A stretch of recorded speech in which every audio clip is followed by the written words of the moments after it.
Okay, so I'm back, and today I've got some MLB The Show 21 gameplay. This is not more racing gameplay. You've seen a lot of that recently, but this is baseball gameplay. MLB The Show 21, and I've always been a big baseball fan. Always been a big MLB The Show fan. So this is sort of what I play more of historically, I think. Although lately I've been into racing quite a bit, but historically I've been a big sports game guy. I've been a big MLB The Show guy. So. It's really just getting back to the roots. And honestly, I haven't played much ranked seasons this year since MLB The Show 21 has come out a couple months ago. I don't know what it is. I just haven't really gotten into it at all. But I decided sort of that I wanted to get into it and maybe play some of it. So that's what you're seeing here in this video is me getting back into ranked seasons. And you may have seen at the very beginning there, I am 1-0 going into this game. And my one win was essentially, I think I scored one run in the top of the first, and the other guy quit. I mean, it wasn't really much of a game. So this is my first real game, my first full game, maybe you would say. And frankly, it's not getting off to a great start. If you see, I'm already down 3-0, and I've been talking for a little over a minute now, I think. So that's a pretty good run. But I think maybe I was just a little sloppy with some of my pitch placement here in the second inning. But we'll see if we can come back from that and deal with it a little bit. But anyway, you may have seen the guy that I'm playing against also is not really. I don't think he was very good. His record was something like 3-32, if I'm remembering correctly what I just saw on the screen. So by no means am I saying that I'm winning World Series games or anything like that. But this was a pretty nice game, I think, to sort of get back into the swing of the whole ranked seasons thing. So I'm pretty excited about it. But like I was saying, I think what I noticed was that I was very sloppy in the early innings with some of my pitch placement. And, I mean, you saw that in action as I gave up 2 home runs in the span of 3 batters and allowed 3 runs. But I really do think I kind of cleaned it up after that. And I think partially is because it was sort of like a gut check, like, okay, you need to be a lot more careful with where you're leaving pitches because if you leave them where they can get hit, they're going to get crushed. So, you got to try to do something about that.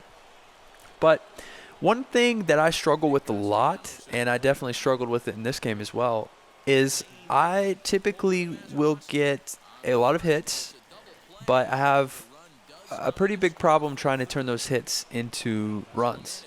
I really struggle with that. And I don't know exactly what it is, but it happens. It's true.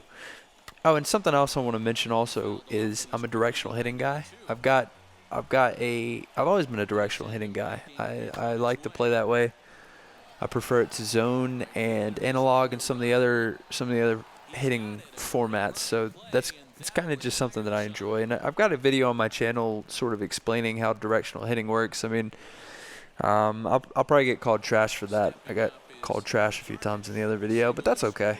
I know I'm trash, but the thing that I like about directional hitting is that I think that the ratings sort of matter more, if that makes sense, because the thing about zone hitting I've always felt like is that your abilities with the PCI can overcome anything about your hitter. Okay, so if I'm hitting with the pitcher and he has terrible contact, terrible plate vision, terrible power, I can overcome all that with zone hitting, which is nice. And obviously the ratings will affect stuff like PCI size and I think timing window, and obviously power is going to affect how hard you can hit the ball and that sort of thing. But the thing I like about directional hitting is that it's really all up to the ratings. And as someone who historically has been a big sim player, as it's called sometimes, in Madden and MLB and basketball too. In the 2K games, I like to play instead of user timing on shots. I like to use the real shot percentage making percentages. So, I would say that I'm generally a big fan of ratings meaning a lot. So, anyway, I sort of went on a little bit of a tangent there, but I am using directional hitting. And what I would like to do, quite honestly, is make my way to World Series using directional hitting. I've done it one time before. I did it in MLB The Show 18, I think it was. I made it to World Series, which I think is 900, and I think my rating ended up at like 925 or something like that. And I did it using Directional, so I was pretty proud of that. And I'd like to be able to do it again here, but I don't know how doable that is because I don't play as much now as I did then, so I'm definitely not as good.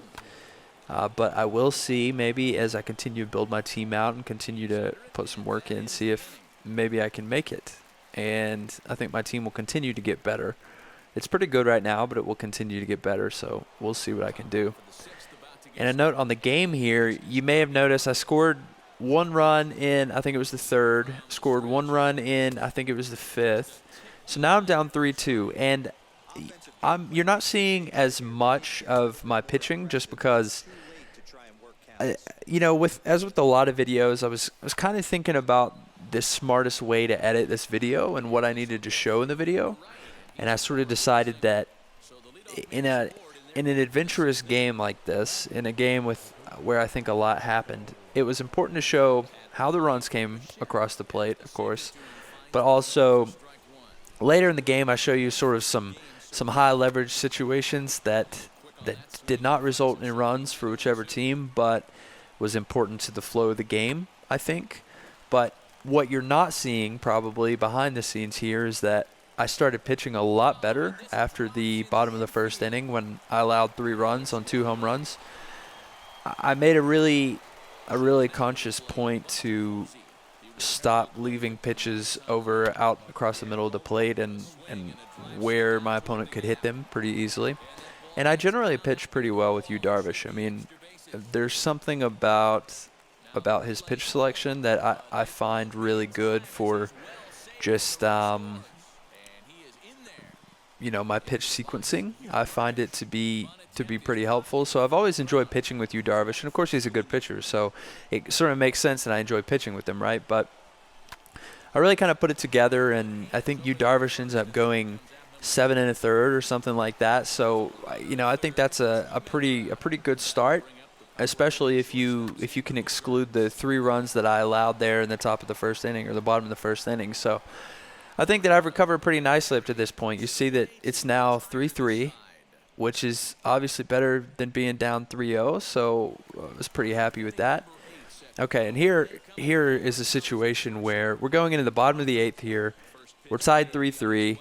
I know that Darvish is getting tired, so I was a little wary at this point. I can't remember if I had anybody up in the bullpen yet. I might not have had anybody up in the bullpen yet, but I think maybe after I allow a run or after I allow a hit, I decided I was going to put some guys up in the bullpen. So, but we're definitely starting to get to that point where his energy's running out, and as anybody who plays this show knows, as your pitcher's energy runs out, hits are a lot more likely to be home runs or to be hit really hard. So you sort of have to really closely watch the energy and make sure you're not pitching a guy for too long. And that's something I've always struggled with too, is just I've always been a big fan of completeness, maybe I think you would call it. Like I see a scenario where I've gotten two outs in the 8th inning, and I think, okay, well, I would really like for this pitcher to just finish out the inning, and then I end up allowing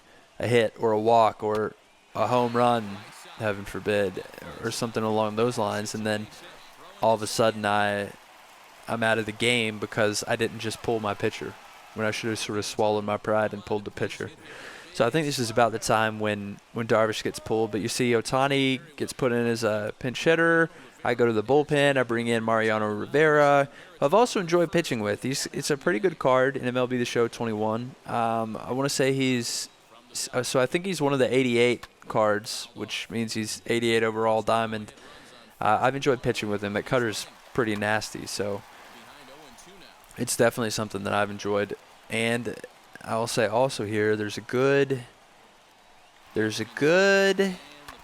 little play here coming up. So you see the runner on first here. He keeps sending him, and there he leads off with him, and boom, just pick him off. I love that, man. I absolutely love it, because what I find is online in ranked seasons games, a lot of guys, some of the sloppier players, and I think probably especially at the lower level here, you'll see guys that just they have a fast runner, and so they'll lead him off once or twice, and just not really thinking about the fact that the pitcher can pick the runner off, or not caring, I guess. I don't know. And honestly, you probably don't have to worry about it that much at the lower levels, but it's certainly something that I pay attention to. You know, I keep the runner windows up. I keep my eyes on those runners, and if I see them leading off too much, I'll try to catch them unawares and pick them off. So not out of the inning yet, but 2 outs after picking the guy off I was pretty happy with. I think I tried to pick him off as well. It looks like it's Ohtani over there at first now, but yep, so he steals second. If I'd had a perfect throw, probably would have gotten him, but as it stands, I couldn't get him, but I don't want to ruin it for you, but turns out to be okay because he grounds out to end the inning. So that's the situation at the bottom of the 8th there. Was pretty high leverage, and I managed to get out of it, and I was happy with that. So I'll go ahead and skip the 9th inning for you here. Neither team got a hit, so we're going to the top of the 10th. We've got the runner on second because of the extra innings rule, and you know, it's a new ball game. We're tied, and I feel good if I've got a runner on second with no outs, but also feel confident about my ability to get the opposition out in that scenario. So I'm feeling pretty good at this point, to be honest. I'm feeling like, okay, I have a real chance here, and Byron Buxton also is super fast, so I know if I can get a ball into the gap with Byron Buxton, it's a double or a triple guaranteed. I've already hit 1 triple with him in this game, but turns out that it doesn't really matter because he throws a meatball, and I absolutely crushed it. So go up 5-3 right there, top of the 10th, no outs. I'm excited at this point. The game is busted wide open, and immediately my opponent quits. Didn't take him long at all. He gave up the 2-run homer, and he quit. But you know what? I will absolutely count that as a comeback extra innings win, and I'm happy with it, and we'll keep building. It's on to World Series, baby. Thanks for watching.